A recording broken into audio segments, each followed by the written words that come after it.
Hoy somos 14 de abril, llevamos 31 días de cuarentena en casa.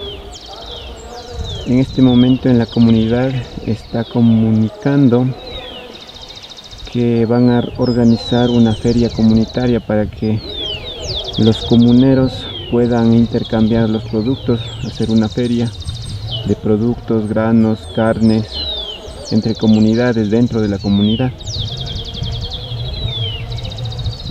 Y está solicitando quienes quieran vender que los avisen y para organizar para el día de mañana, me parece.